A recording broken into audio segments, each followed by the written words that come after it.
penasaran gak sih kenapa sampai sekarang orang masih ngomongin hasil pertandingan Timnas Indonesia versus Arab Saudi yang kalah dengan skor 2-3? Lu penasaran gak sih sama berita yang katanya negara kita itu punya harga internet yang paling mahal se-ASEAN tapi kecepatannya salah satu yang paling lelet?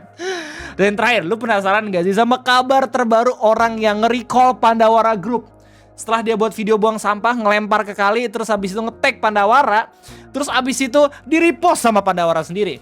Kita bahas itu semua di video Ngopi 3-in-1 kesempatan kayak ini. Jadi selamat datang di Ngobrolin Perso Indonesia, 3 topik dalam satu video. Kita bakal masuk ke dalam sebuah topik pertama, yaitu kenapa orang-orang sampai sekarang masih ngomongin hasil pertandingan Timnas Indonesia versus Arab Saudi.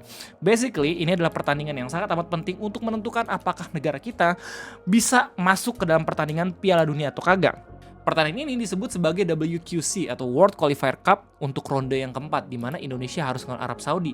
Kalau misalkan kemarin Indonesia menang, kita udah benar-benar punya peluang yang besar untuk bisa masuk ke dalam pertandingan Piala Dunia. Tapi kenyataannya negara kita kalah. Ini banyak banget orang-orang yang pada akhirnya ngomongin dari mana asal muasal kesalahan ini gitu ya. Terus habis itu kenapa pada akhirnya Indonesia itu harus benar-benar sekarang tuh tryhard banget untuk bisa masuk ke pertandingan Piala Dunia. Apakah masih bisa meskipun udah kalah lawan Arab Saudi? Ketika gue baca-baca artikel nih ya, gue termasuk orang yang sebenarnya nggak terlalu ngerti tentang bola, tapi gue juga penasaran bagaimana perkembangan dari timnas kita. Dan ternyata meskipun kalah, katanya masih ada sedikit peluang untuk negara kita bisa masuk ke dalam kualifikasi Piala Dunia. Oke, jadi karena udah kalah, skenario lu bisa lihat sendiri dari beritanya Tirto gitu ya. Apa Indonesia bisa lolos Piala Dunia 2026 jika kalah versus Arab? Jawabannya bisa, dan ada 2 skenario. Skenario pertama, itu kita tinggal nunggu bagaimana hasil pertandingan antara Arab Saudi dan juga Irak, karena kita masuk ke grup B di mana terdiri dari 3 negara ya, Irak, Arab Saudi dan juga Indonesia. Nah, kita udah kalah nih lawan Arab. Tinggal Arab lawan Irak dan juga kita lawan Irak. Nah, harusnya kalau misalnya emang pengen masuk pertandingan Piala Dunia, Indonesia harus menang dengan selisih skor yang tinggi ngelawan Irak, terus kemudian Irak harus menang ngelawan Arab Saudi. Dengan skenario seperti itu, Indonesia bakal masuk ke dalam puncak klasemen dan dia otomatis bakal langsung masuk ke dalam negara yang bisa bertanding di Piala Dunia itu.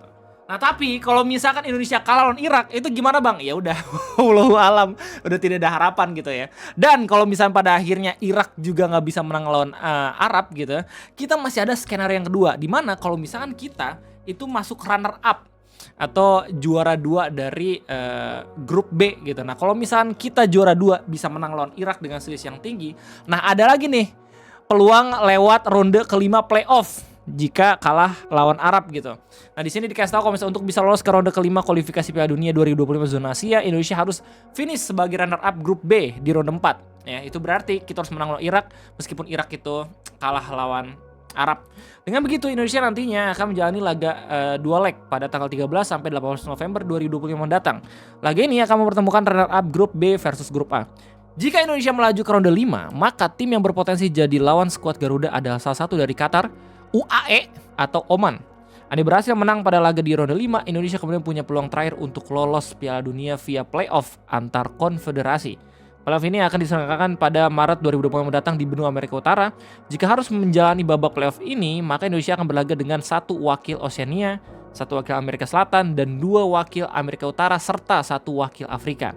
Jadi berbeda dari ronde sebelumnya yang berjalan dengan format grup, babak playoff akan dilakukan dalam kompetisi sistem gugur. Makin panjang ya, sumpah jalur Indonesia bisa masuk ke Piala Dunia. Jadi seperti itu. Nah, kenyataannya negara kita kemarin kalah dengan skor 2-3 lawan Arab Saudi. Orang tuh bener-bener unexpected banget gitu sama pertandingannya, karena kita kira wasitnya tuh bakalan culas juga. Tapi ternyata wasitnya wow, objektif sekali gitu.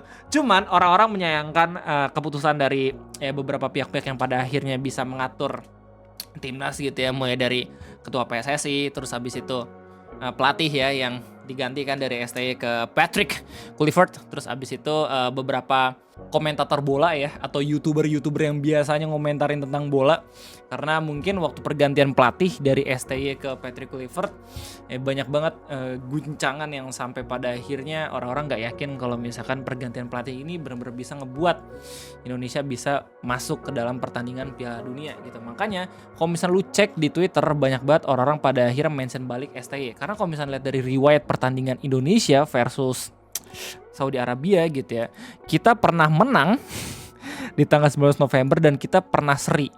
Dan ketika ganti pelatih kita kalah. Oke, 2-3. Ini terbalik anjing. Saudi Arabia v Indonesia. Saudinya 3, Indonesia 2, gimana sih? Nah kayak gitu coy. Ya lu bisa cek sendiri, bahkan di Twitter orang-orang langsung pada mention STY karena udah dibangun susah-susah gitu ya dengan menggunakan strategi, terus tiba-tiba diganti ke Patrick Kluivert. Dan seinget gue gitu waktu pergantian pelatih tujuannya emang buat bisa masuk ke Piala Dunia, biar seenggaknya itu pemain-pemain yang emang naturalisasi itu bisa berkomunikasi dengan baik. Ya kenyataannya seperti ini kayak gitu coy. By the way, gimana tanggapan kalian semua? Silahkan tulis di kolom komentar terkait adanya hasil pertarungan Indonesia versus Arab Saudi. Kita bakal masuk ke dalam pembahasan yang kedua tentang internet dan juga harganya. Ini gue bosan jujur ya berita-berita kayak gini. Kenapa?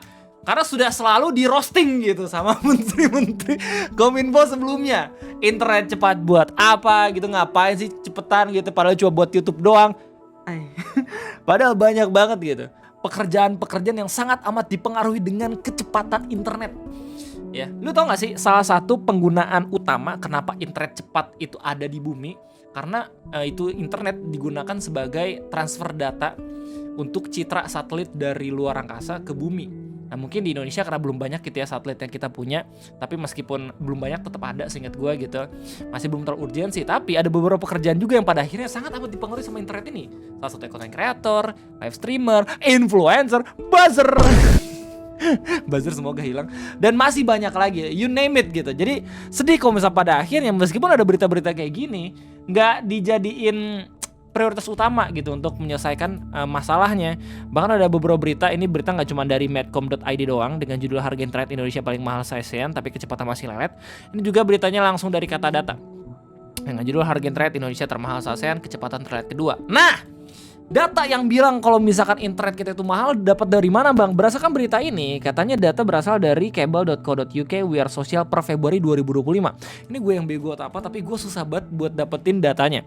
Ketika gue cari tahu, gue cuma dapet data per tahun 2024. Cuman ini pun bisa merepresentasikan kalau misalkan harga internet kita tuh mahal.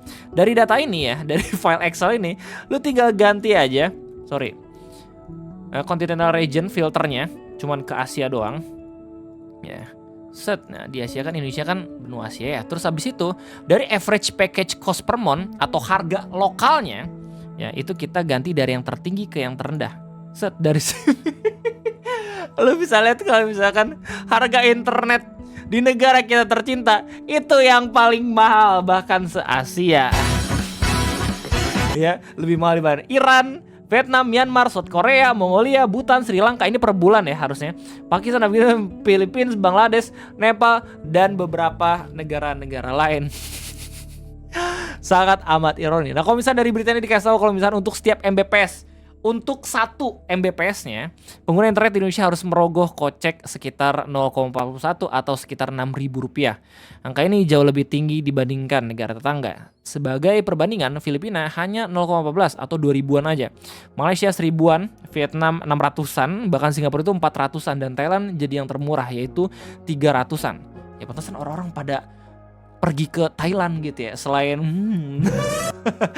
tapi nyobain internet juga gitu karena murah dengan kurs 16.000 per USD, rupiah per USD. Wajar kalau banyak warganet Indonesia merasa tarif internet tidak sebanding dengan kualitasnya. Nah udah mah salah satu yang termahal. Kita masih belum puas untuk ditampol fakta kalau misalkan kecepatan internet pun salah satu yang terendah saat ini datanya berasal dari Speedtest Global Index per Agustus 2025 ya. Lu bisa lihat sendiri. Nah ini datanya gue temuin nih. Nah ada nih Speedtest Net Global Index. Terus abis itu lu bisa cek langsung di Fixed Broadband. Lu tinggal scroll. Dari yang nomor 1 Singapura, Chile, Hong Kong, Arab Emirates, France, Macau, US ke 116 ada Indonesia, let's go. At least kita masih tetap lebih cepat dibandingin Zimbabwe ya, Algeria dan juga Tajikistan.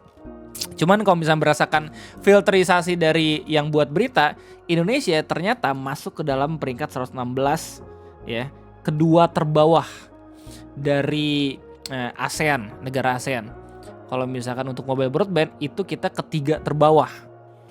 Jadi di atasnya Laos dan juga Myanmar. Nomor 1 Singapura, yang kedua Thailand, yang ketiga Vietnam, yang keempat Malaysia, Filipina, Brunei Darussalam, Kamboja, Laos, disusul baru negara kita, dan juga yang terakhir Myanmar. Damn. Gue gak expect kalau misalnya negara tetangga punya internet paling cepat sedunia, men, gokil. Singapura. Ikan gue tuh yang paling cepat dari Europe gitu ya, atau dari Amerika, ternyata sebelah kita coy. Kacau. Beda gimana tanggapan kalian semua? Silahkan tulis di kolom komentar. Gue masih belum lihat apakah udah ada tanggapan resmi dari Komdigi ataupun Kominfo. Tapi jelas ya, berita ini harusnya menjadi PR untuk Komdigi biar seenggaknya bisa memeratakan kecepatan internet. Sebenarnya simple solusinya. Ya, itu perusahaan-perusahaan swasta kayak misalnya bisnis dan segala macam bisa diberikan izin lebih luas aja. Jadi seenggaknya iklim bisnis internet di negara kita tercinta itu bisa semakin kompe, bisa semakin sehat. Jadi orang-orang tuh berlomba-lomba untuk bikin internet yang lebih cepat tapi harganya murah ya. Tapi nggak tahu ada apakah treatmentnya bakal sama dengan ya yang kita bayangin atau justru kayak bisnis bensin di negara kita. Kita bakal masuk ke dalam pembahasan yang terakhir. Jadi ada 2 orang pemuda gitu yang dia nge-recall atau mention Pandawara abis buang sampah ke sungai, terus ngevideoin gitu loh. Gue bingung sama apa yang mereka berdua lakuin gitu ya. Soalnya kalau misalnya lu cek gimana kabar pemuda ini, udah tutup akunnya. Karena videonya udah di-repost sama Pandawara sendiri. Emang dia nggak bisa prediksi gitu ya apa yang bakal terjadi gitu dengan bercanda seperti ini. Buat lu semua yang belum tahu video kayak gimana, kita bakal lihat bareng-bareng. Dia Pandawara. Ya. Mau ngesapa ke sungai Pandawara ini orangnya. Ini orangnya. Dia Pandawara. Ada komentar yang lucu. Like the kill keba kemelinti gering rondok merogos otak minus. Itu yang dibuang juga otaknya. Apakah dalam kerasnya kita terdapat otak? Adik-adik usahakan kalau nggak cakep rupa harus cakep akhlak ya, jangan diborong semua. Kalau misalnya semua tanya tanggapan gue kayak gimana, gini loh. Sebelum pada akhirnya lu pengen mention Pandawara Group gitu, ini kan ngajak bercanda gitu ya, tapi bercanda itu kayak nantangin. Coba lu pikir dulu kalau misalnya lu berantem berdua nih sama anak-anak Pandawara yang notabene mereka berenam ya kalau salah, itu bisa menang atau kagak gitu loh.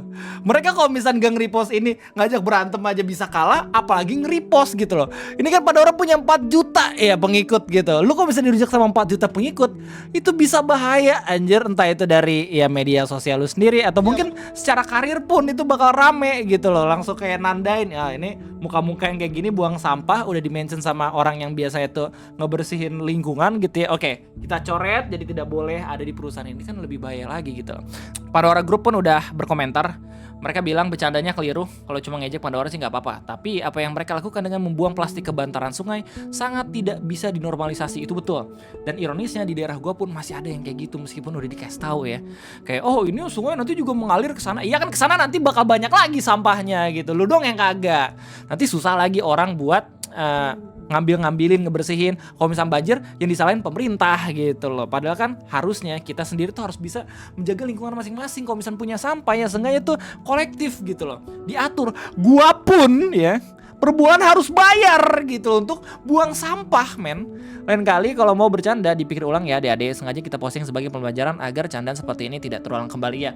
Pandawara Group masih baik karena ini masih termasuk penyuluhan ya, biar orang-orang tuh nggak ngelakuin ini, dan semoga adik-adik ini benar-benar langsung berpikir gitu kalau misalnya bercandanya jelek ya, separah-parahnya mungkin langsung didatengin sama RT RW terus disuruh klarifikasi minta maaf gitu ya, soalnya nanti kena juga RT RW-nya gara-gara ini daerah mana nih?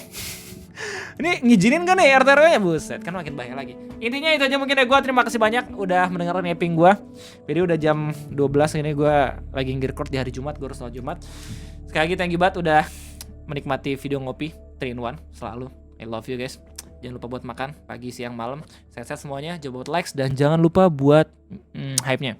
Terima kasih. Sampai jumpa.